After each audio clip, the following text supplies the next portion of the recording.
começamos o sermão com a pergunta: o que é a igreja? E aí nós vimos, a partir do capítulo 2, verso 11 até o verso 22, que a igreja é o povo criado por Deus, é o povo feito por Deus, por meio de Cristo, para a sua glória. Isso é igreja. Agora, me permita começar hoje com uma nova pergunta. Domingo passado, então, foi a pergunta: o que é a igreja? E agora uma nova pergunta: qual é o lugar da igreja na sua vida? Pensa aí. Qual é o lugar da igreja na sua vida?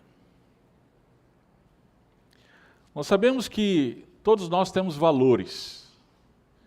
E esses valores, querendo ou não, gostando disso ou não, a gente, estando consciente disso ou não, nós temos valores com uma ordenação desses valores muito bem definida. Alguns dizem: na minha vida é Deus, pátria e família. Essa é uma ordenação de valores. Não é? E para você? Quais são os valores? E onde a igreja está nesses valores? Já pensou nisso? Onde a igreja está nessa ordenação de valores? Bem, algumas pessoas tratam com desprezo a igreja. Estou nem aí. Mesmo sendo cristãs, hoje nós temos um movimento cada vez mais presente nas igrejas, que nós temos chamado de desigrejados. Pessoas que não dão valor nenhum à igreja. Outras pessoas acham importante, mas contando que não as atrapalhe de alguma forma. Contando que a igreja não atrapalhe, não é, os seus planos, os propósitos, então está tudo certo. Né? Então a igreja é importante, mas que não atrapalhe o parque do domingo. A igreja é importante, mas que não atrapalhe o filme do sábado à noite. A igreja é importante, mas viemos e convenhamos, que não atrapalhe o churrasco da sexta à noite. E aí eu gostaria de encorajar você a pensar no valor da igreja a partir do próprio Deus. No valor da igreja a partir daquilo que Deus pensa. E como que a gente sabe o que é que Deus pensa a respeito da igreja? É o que Ele revelou, é a palavra. A palavra vai mostrar para a gente, então, o que Ele pensa a respeito da igreja. Então vamos lá, Efésios capítulo 3.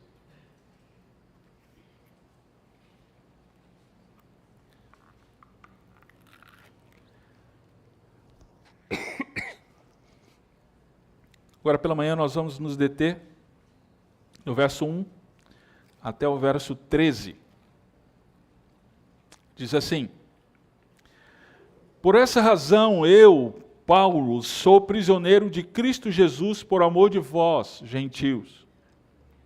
Se é que sabeis da dispensação da graça de Deus, que me foi concedida em vosso favor, e como por revelação me foi manifestado o mistério, conforme vos escrevi acima em poucas palavras. De forma que, quando ledes, podeis perceber a minha compreensão do mistério de Cristo. Esse é o mistério, que em outras gerações não foi manifestado aos homens, da forma como se revelou agora no Espírito aos seus santos apóstolos e profetas. Isto é, que os gentios são co-herdeiros, membros do mesmo corpo e coparticipantes da promessa em Cristo Jesus por meio do Evangelho. Fui feito ministro desse Evangelho, segundo o dom da graça de Deus, que me foi concedida conforme a atuação do seu poder.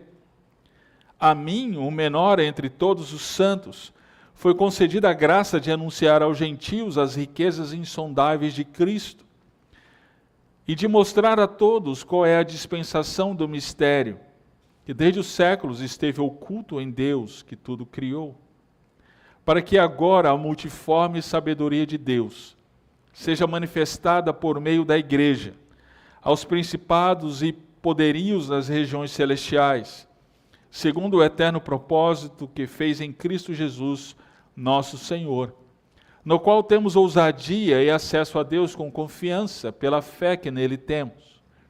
Portanto, peço-vos que não vos desanimeis por causa das minhas tribulações por vossa causa. Elas são a vossa glória. Amém. Em poucas palavras, o que Paulo diz aqui nesse texto é que Deus revelou um mistério.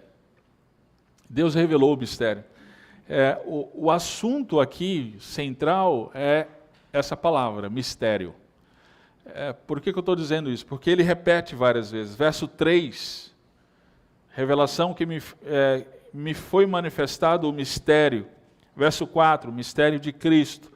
Verso 5, esse é o mistério que em outras gerações não foi manifestado aos homens. E verso 9, a dispensação do mistério.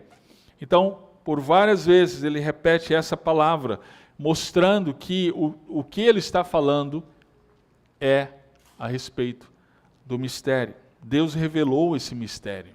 E que mistério é esse? E quais implicações desse mistério para as nossas vidas? É isso que a gente vai ver hoje pela manhã. No verso 1 até o verso 3, nós vamos ver que Deus ele revelou esse mistério, e foi exatamente por isso que Paulo estava preso. Paulo, ele começa aqui no verso 1, dizendo: por esta causa eu sou preso, eu sou prisioneiro de Cristo Jesus. Paulo, então, nessa ocasião, ele estava preso em Roma. Qual é a causa que o levou à prisão? Ele diz por essa causa, ele usa aqui o pronome demonstrativo, é aquilo que ele está se referindo, então, no texto imediatamente anterior. E do que Paulo estava falando no texto anterior? Da igreja. A igreja que é constituída por judeus e gentios. Então, Paulo está dizendo que, por conta da igreja constituída por judeus e gentios, ele estava preso. É interessante porque o verso 1, ele fala de prisão, e olha o verso 13. Portanto, peço-vos que não vos desanimeis por causa das minhas tribulações por vossa causa. Ele fala no começo de prisão, e no final ele fala de tribulação, e essa aqui ele está se referindo à prisão. Ele começa e termina com prisão. No verso 2, ele usa uma palavra aqui interessante, dispensação. Aqui no original é oikonomia, né? Dessa palavra vem a palavra portuguesa economia, né?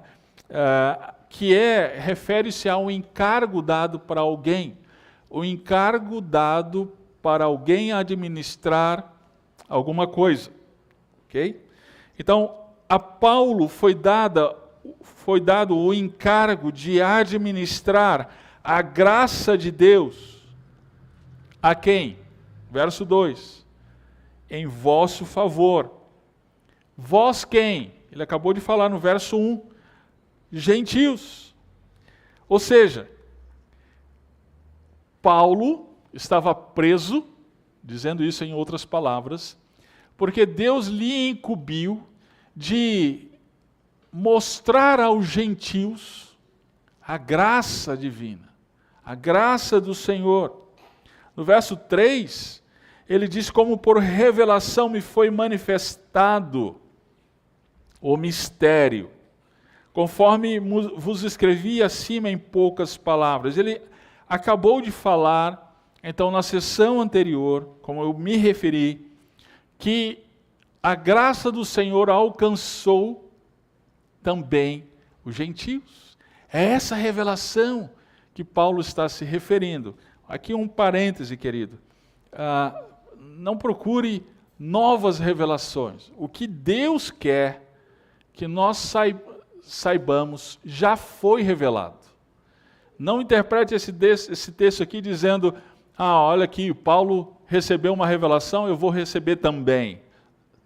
Não é isso que Paulo está escrevendo, não é para isso que ele está escrevendo. Ele está dizendo, olha, já foi me dado a conhecer. Lembre-se, ele era apóstolo.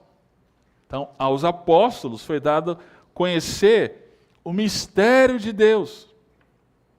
E aí, o que a gente precisa, fechando parênteses, o que a gente precisa pensar aqui logo de imediato é que para Paulo valia a pena estar preso.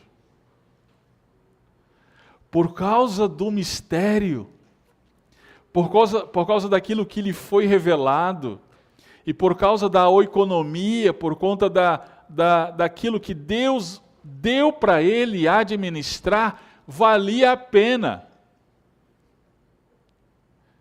Queridos, isso é uma coisa que a gente precisa pensar logo de imediato.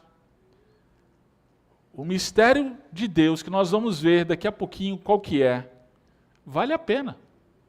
Vale a pena as dificuldades. Vale a pena os problemas. Vale a pena as vicissitudes, as lágrimas, os sofrimentos, as privações que nós passamos. Ontem nós tivemos uma experiência interessante, ontem à tarde. Né? Nós tivemos a nossa reunião semestral de líderes de ministério. Né? E aí eu todo animado, querendo fazer essa reunião no quiosque. Legal. E o meu plano foi uma bela tarde ensolarada.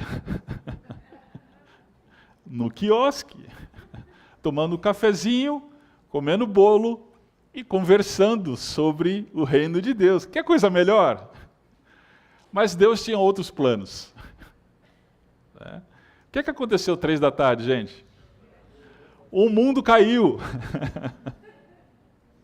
Eu nunca vi tanta água. Foi o tempo de alguns irmãos chegarem no quiosque. E aí caiu muita, mas muita água. Alguns conseguiram chegar, o irmão Cristóvão ficou estacionado aqui com a irmã Isabel, esperando a chuva passar, e eu liguei lá do quiosque para ele, falei, irmão, volta para casa, não dá. Alagou tudo ali. Alguns irmãos, o Marquinhos e a Samira, conseguiram chegar no quiosque, mas se vestiram com saco. Né? Pano e cinzas. Não, foi só o saco. Foi só o saco para poder chegar no quiosque através do lago que se formou. E aí a gente fica pensando, será que vale a pena? Não era melhor a gente estar em casa assistindo Netflix, comendo pipoca no sofá, quentinho, com um barulhinho da chuva? E a gente precisa lembrar, vale a pena. Vale a pena. Isso é só talvez uma besteirinha do que tudo que a gente passa, mas só para ilustrar. Eu estou lembrando aqui também, o meu filho agora está na República Tcheca, está em Praga, e ele mandou uma foto hoje de manhã, sabe de quem? John Hus. Sabe quem é John Hus? Tem um monumento lá, em Praga dele. Não, na Praga dele. Não. O monumento dele em Praga. E aí, John Hus foi um pré-reformador. Viveu no século 13 e 14 antes de Cristo, depois de Cristo, antes da Reforma. E ele chegou a ser morto na fogueira por conta do Evangelho, por conta da palavra de Deus. E aí a gente se pergunta, será que vale a pena? Será mesmo? Prisões, privações, morte até? Será que vale a pena? Paulo está dizendo aqui, vale muito a pena. E a gente precisa entender bem, então, que mistério é esse que vale a pena? Vamos lá, verso 4 até o verso 6. Deus revelou o mistério Qual que é então? A participação dos gentios na promessa. Esse é o mistério. Né? O mistério, esse mistério, ele chama de mistério de Cristo. Esse mistério que antes era oculto, ele foi revelado. Olha o verso 4, ele diz que através da leitura do que Paulo escreveu a eles podiam entender esse mistério de Cristo. Que mistério é esse, Paulo? Esse é o mistério que em outras gerações estava oculto, as pessoas não conseguiam enxergar, não conseguiam perceber esse mistério, da mesma forma que agora nós podemos perceber por meio do Espírito Santo. Aliás, nós não, os apóstolos e os profetas, e através dos apóstolos e profetas, nós podemos entender. É interessante, lembra porque Paulo menciona aqui apóstolos e profetas. Não é a primeira vez. Ele já mencionou antes apóstolos e profetas. Você está lembrado disso? Olha o capítulo 2, verso 20. Paulo diz que nós somos concidadãos dos santos, família de Deus, edificados sobre o fundamento dos apóstolos e dos profetas. A eles, então, foi revelado pelo Espírito Santo o mistério oculto pelos séculos. E aí, então, eles escreveram a revelação e ela chegou até nós. Ou seja, a Escritura dá a compreensão desse mistério. Ele mostra para nós esse mistério. Né? Que mistério é esse? Verso 6. Aquilo que estava oculto, ele foi dado a conhecer. A participação dos gentios na promessa. Os gentios são co-herdeiros, membros do mesmo corpo, co-participantes de uma promessa. Ele fala assim, de uma promessa? Não. Presta atenção aí. Ele usa o artigo definido. Da promessa. Que promessa é essa? Lembra que eu já mencionei, desde o capítulo 1, que Paulo, ao escrever a Efésios, ele está com a Bíblia aberta, o Antigo Testamento, especialmente Gênesis.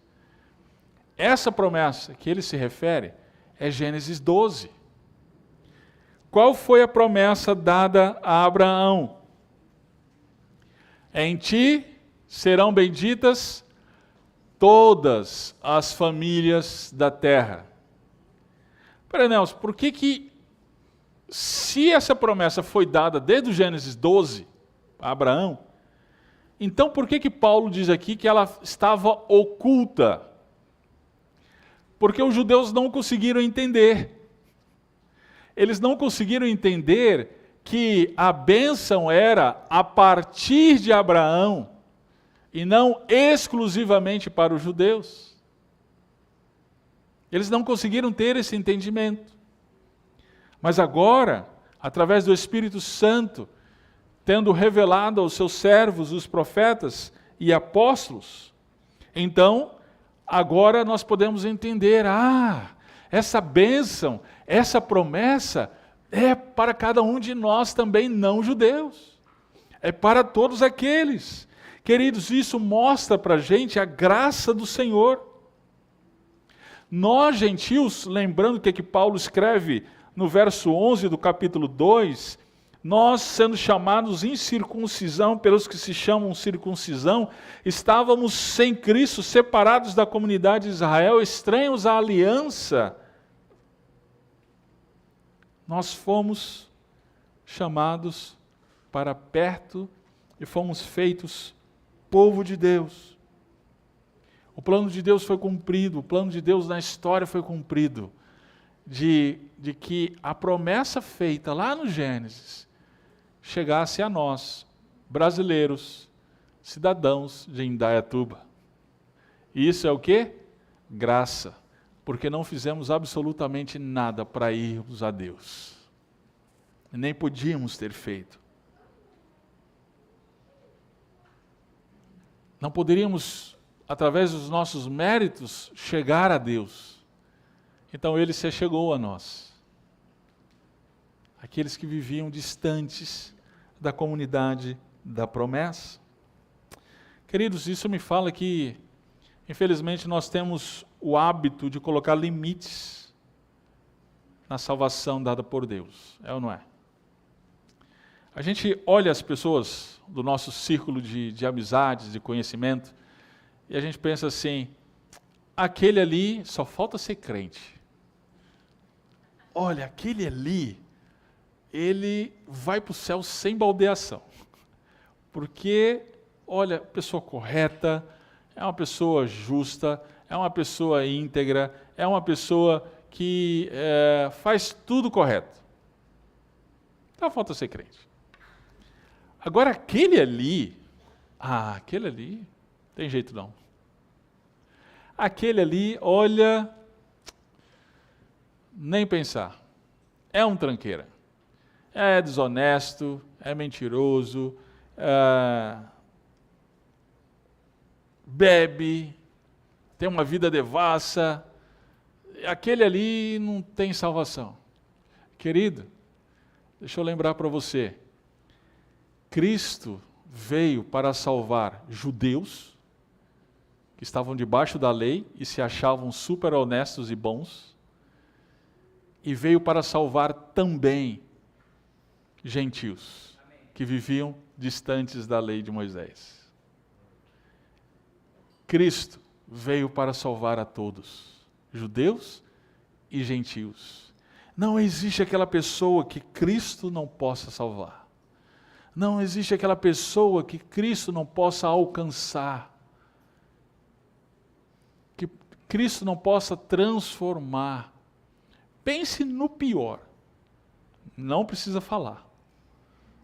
Pense no pior. Talvez alguém esteja pensando aí até na política. Pense no pior. Cristo também morreu por este. Cristo também pode salvar este, pode transformar este. Esse é um mistério que estava oculto e agora foi revelado. Cristo morreu por judeus e gentios, fazendo deles um só povo.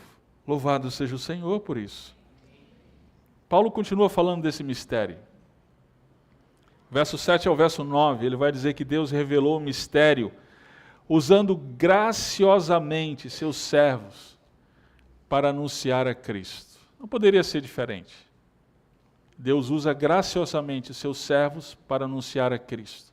Ora, se o mistério é a graça de Deus para judeus e gentios, então os instrumentos que Deus usa também é por meio da graça. É exatamente isso que Paulo vai dizer aqui. Olha o que Paulo diz aqui no verso 7 ao verso 9. Ele diz que foi feito ministro, no verso 7. Ministro desse evangelho. O que é o evangelho, gente? São as boas novas em que estávamos perdidos e fomos salvos, redimidos por conta da morte e ressurreição de Jesus Cristo, nosso Senhor. E Paulo foi feito ministro para anunciar isso, de acordo com o quê? Ele fala aqui no verso 7, o dom da graça de Deus. Esse dom não é natural, esse dom não era da habilidade de Paulo, não era da sua capacidade, mas a partir da graça de Deus, que me foi dada, Paulo diz, concedida, conforme a atuação do poder dele, não do meu próprio poder. Verso 8, a mim, ele vai dizer isso com muita clareza, para que os leitores dele e nós não tenhamos dúvida. A mim, o menor de todos os santos. Paulo já disse isso. aos Filipenses, quando ele diz que ele é o maior dos pecadores. Paulo repete isso várias vezes na sua carta. Essa era a convicção de Paulo. É interessante porque hoje nós temos ao contrário, né? As pessoas normalmente dizem, eu sou o maior dos santos. Eu sou o melhor dos santos.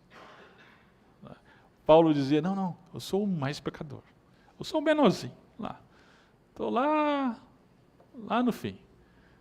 Essa era a convicção de Paulo. Verso 8. Foi concedida, ele repete isso de novo.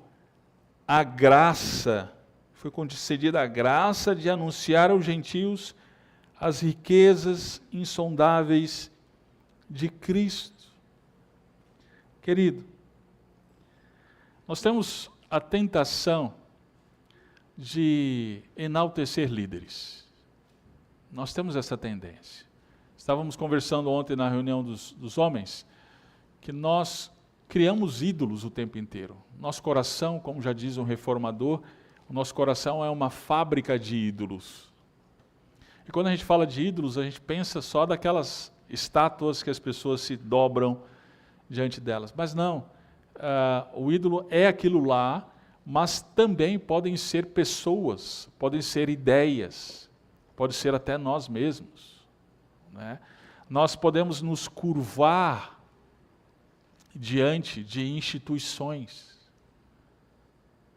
Nós podemos nos curvar não literalmente, mas quando eu digo curvar, eu digo quando nós olhamos para algo e dizemos, se eu não tiver isso, eu não sei como é que eu vou viver. Ali está o nosso ídolo. E aí, então, a gente pode fazer disso, pode fazer do nosso marido esse ídolo. Se eu não tiver um marido, existem algumas jovens solteiras que têm dito isso. Se eu não casar, se eu não tiver um marido, então o Senhor me leva. Aí Deus dá um marido, né? Aí ela, Senhor, me leva. Me leva. Às vezes é um trabalho, a gente faz do trabalho o nosso ídolo. Faz dar uma trajetória profissional o nosso ídolo. Se a gente não tiver aquilo que nós queremos, que nós almejamos, nós fazemos o nosso ídolo. E às vezes nós fazemos de líderes o nosso ídolo. O pastor tal, olha, se aquele pastor, ele morrer, eu morro junto. Se ele não estiver na minha igreja, eu vou sair da igreja. Nós temos a tentação de enaltecer pastores e líderes. É exatamente por isso que Paulo está fazendo questão de enfatizar aqui, gente, eu sou o menor, eu sou o mais pecador, eu sou o mínimo. Eu fui chamado por causa da graça, para pregar a graça. Que Deus nos livre de enaltecer homens, quem quer que seja. Deus nos livre de colocarmos em um pedestal que não é deles. Cristo tem que ser enaltecido. Só o Senhor Jesus é merecedor de toda a honra e de toda a glória. Paulo, ele diz então que o menor, ele recebeu a graça de anunciar as riquezas incompreensíveis de Cristo. De anunciar, verso 8, de anunciar entre os gentios, por meio do Evangelho, as riquezas incompreensíveis de Cristo. É interessante ele usar essa expressão aqui. É um termo que mostra o valor, a riqueza do Evangelho do Senhor Jesus Cristo. É um tesouro. A comunhão criada entre dois povos, criada por Deus, por meio de Jesus Cristo, é um tesouro. E verso 9, ele diz, para demonstrar a todos qual seja a comunhão do mistério, que desde os séculos, ele repete, desde os séculos esteve oculto em Deus, que criou todas as coisas, por meio de quem? Cristo. Quando isso quer dizer que a cristologia de Paulo é nós lemos, Deus criou os céus e a terra. Estava ali Jesus. Deus criou todas as coisas por meio de Cristo. Ele criou o sol, a lua, as estrelas, as galáxias, tudo foi criado por Ele, para Ele, por meio dele. A Ele, pois, a glória eternamente. Amém? Lá no meu escritório eu tenho 2 quadros com versículos. O primeiro quadro é para me lembrar da minha tarefa. Efésios, ou melhor, 2 Timóteo, capítulo 4. Conjuro-vos diante de Deus e de Cristo Jesus, que há de julgar os vivos e os mortos diante a sua manifestação. Prega a palavra. Essa é a minha tarefa. Está lá esse primeiro quadro. E o segundo quadro é exatamente o Romanos 11. A Ele, pois, a glória eternamente. Amém. Pois tudo foi criado por Ele, para Ele, por meio dEle. Precisamos o tempo inteiro nos lembrar disso. Cristo é o centro. Sua morte e ressurreição criou a igreja, o seu povo, que é constituído por judeus e gentios. Queridos, sendo assim, a nossa mensagem, ela tem que ser cristocêntrica. A nossa mensagem tem que ser centrada em Cristo. Queridos, o Evangelho não é sobre sermos felizes. O Evangelho não é sobre o nosso bem-estar. O Evangelho não é sobre a nossa conta bancária. O Evangelho é Cristo. É Cristo. Nós não podemos perder isso de vista. Como igreja do Senhor, nós somos chamados para anunciar a Cristo Jesus. No verso 11, 12, Paulo, continuando a falar sobre o mistério, ele vai dizer que Deus revelou o mistério para que por meio da igreja a multiforme sabedoria de Deus fosse conhecida. Veja que no verso 10, ele diz que por meio da igreja, a multiforme sabedoria de Deus, ela é conhecida dos principados e potestades nas regiões celestiais. Lembra que eu mencionei que Paulo, aos Efésios, ele cita várias vezes a expressão regiões celestiais. Capítulo 1 ele fala 2 vezes, capítulo 2 ele menciona as regiões celestiais, e aqui no capítulo 3 ele vai mencionar novamente as regiões celestiais. Que regiões celestiais são essas? Talvez na sua tradução esteja aí céu. Eu não acho que seja o céu. Isso é uma opção do tradutor, é uma interpretação. Okay? Eu acredito que as regiões celestiais são o mundo espiritual. Paulo vai dizer no capítulo 2, verso 6, ele nos ressuscitou, Deus nos ressuscitou juntamente com Cristo, e com ele nos fez assentar nas regiões celestiais em Cristo Jesus. Nós já estamos nas regiões celestiais. Nós nos movemos nesse mundo espiritual. Às vezes a gente nem tem uma noção clara desse mundo espiritual, mas nós já estamos em Cristo, nós já estamos nesse mundo celestial. E é bem interessante, porque a igreja do Senhor é posta nesse mundo celestial para mostrar para principados e potestades, o reino angelical, mostrar o quê? a multiforme sabedoria de Deus. Como a sabedoria de Deus ela é rica, a ponto de chamar judeus e gentios para a sua glória. Queridos, através de Cristo, o nosso relacionamento uns com os outros é um anúncio, é uma proclamação da vitória de Cristo. Já pensou nisso? Nós, igreja, a nossa existência proclama para principados e potestades que Jesus venceu. Proclama para principados e potestades a sabedoria de Deus. Nós glorificamos a Deus através da nossa existência como igreja. Isso é incrível. Você lembra, talvez alguns aqui acompanharam,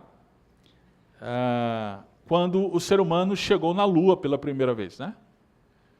E foi um acontecimento, todo mundo parou para ouvir ou ver a notícia, ainda estava no preto e branco, mas o mundo parou para ver esse acontecimento. E aí é interessante porque quando o ser humano então chega na Lua, foram os americanos, né? E eles enfincaram a bandeira americana. E ali, enfincando a bandeira americana, eles estavam dizendo, nós como americanos, nós adquirimos conhecimento tecnológico suficiente para chegarmos à Lua. Queridos, a igreja é a bandeira de Deus, em que Deus diz, eu venci. Na cruz de Cristo Jesus, a bandeira de Deus é enfincada pela face da terra, e de tal maneira que os principados e potestades veem a multiforme sabedoria de Deus. Você já pensou na igreja assim? Talvez você esteja pensando, nossa pastor, mas é tudo isso mesmo? Eu nunca tinha parado para pensar, a igreja é tudo isso? É, querido, é o que está escrito, é o que Paulo está dizendo. Mas não é porque a gente é bonitinho, não é porque nós somos legais. Sim, nós somos bonitinhos e somos legais, mas não é por isso, nós somos pecadores. Somos pecadores. Basta ficar 2 dias em barraca para você ver. Não é? Basta a gente sair um pouquinho da nossa zona de conforto. Aí você vai ver aí os pecadores. Não é? Mas é exatamente por esses que Cristo morreu, ressuscitou, os fez ser um só povo. Ali está a bandeira. Cristo dizendo, é meu. E glória a Deus por isso. Isso é a igreja do Senhor. É por isso, queridos, que o diabo, ele, quando vê aquela bandeira, ele tenta o tempo inteiro tirar a bandeira. Ele tenta o tempo inteiro rasgar essa bandeira, sujar a bandeira. E aí ele planta entre nós brigas, discórdias, porque ele quer desfazer a obra de Deus. O plano de Satanás é desfazer a bandeira para que ele possa dizer, Deus está vendo? Não funcionou o teu plano.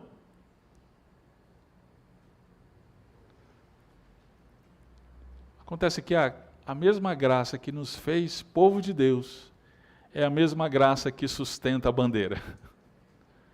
A mesma graça que enfincou a bandeira é a graça que diz para Satanás, é meu. Por isso as portas do inferno não podem prevalecer contra a igreja do Senhor. Por conta da graça do Senhor. E o verso 13, como é que Paulo termina?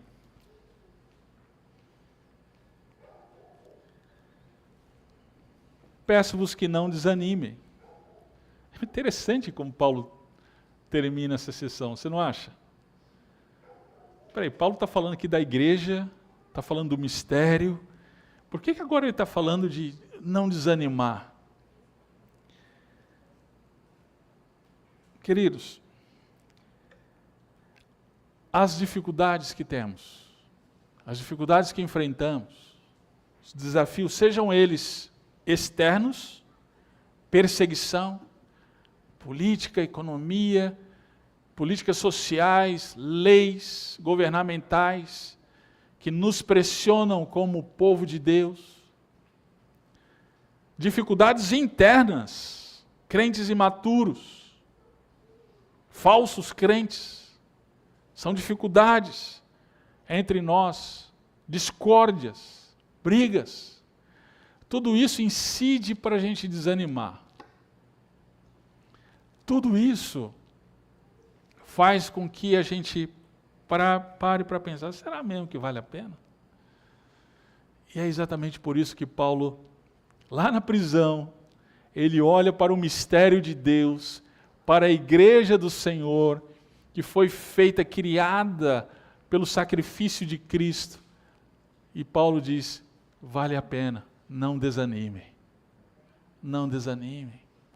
Deus revelou o mistério dele, nós conhecemos a sua vontade, nós conhecemos o mistério de Deus. Então, não desanime. E eu quero encorajar você, querido, também a não desanimar. Seja lá qual for o desafio que você está enfrentando, eu quero encorajar você a não desanimar. Olhe para a obra de Deus. Olhe para o que é que Deus está fazendo na história. Olhe para o seu povo. Você não está sozinho. Você não está sozinho. Você tem gente para segurar a corda junto com você. E isso é graça do Senhor. Esse é o mistério de Deus que o povo não conhece. O povo que não é de Deus não conhece.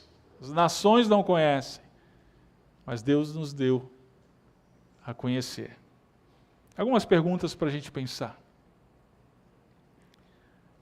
Baseado nisso, no mistério de Deus, que é a igreja, povo de Deus, judeus e gentios, baseado nisso, vamos pensar no seguinte, nós consideramos que é normal participar de uma igreja indefinidamente, sem se tornar membro dela?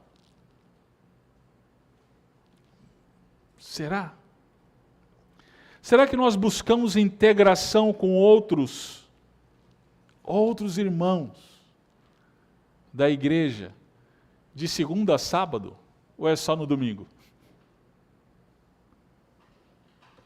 Será que a gente busca, se esforça por essa integração durante a semana?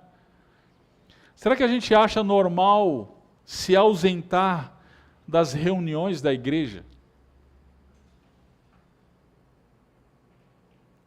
Nós podemos tomar decisões da vida sem considerar os efeitos no relacionamento com a família da igreja? Ou sem consultar o discernimento dos pastores e de outros membros? Às vezes a gente toma decisões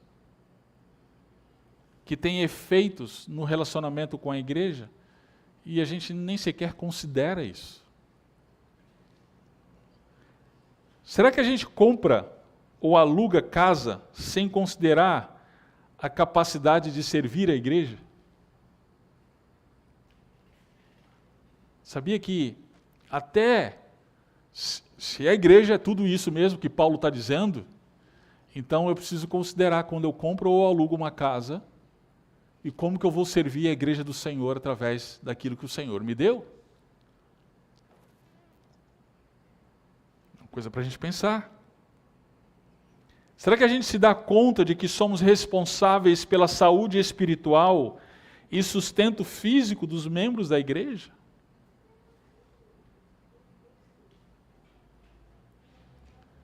Será que nós temos essa consciência? De novo, se é tudo isso que Paulo está falando a respeito da igreja, então afeta tudo na nossa vida. A igreja não é só um lugar que a gente vem no domingo de manhã. É um mistério de Deus que foi revelado desde os séculos, que proclama para principados e potestades a multiforme sabedoria de Deus. Vamos orar.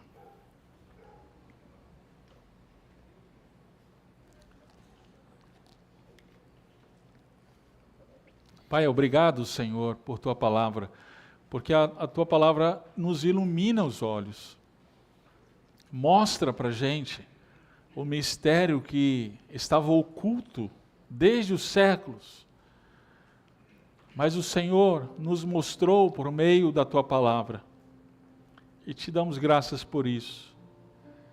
Senhor,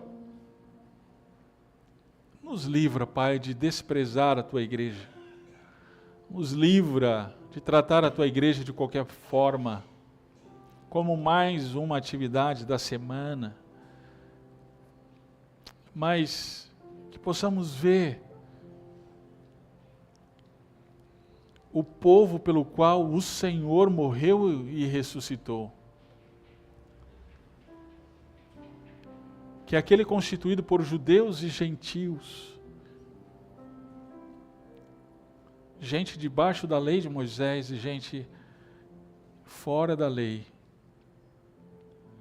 todos redimidos, perdoados pelo sangue de Cristo, formando a Tua igreja, o Teu povo, e com isso proclamando a multiforme sabedoria de Deus para os principados e potestades. Obrigado por nos mostrar isso.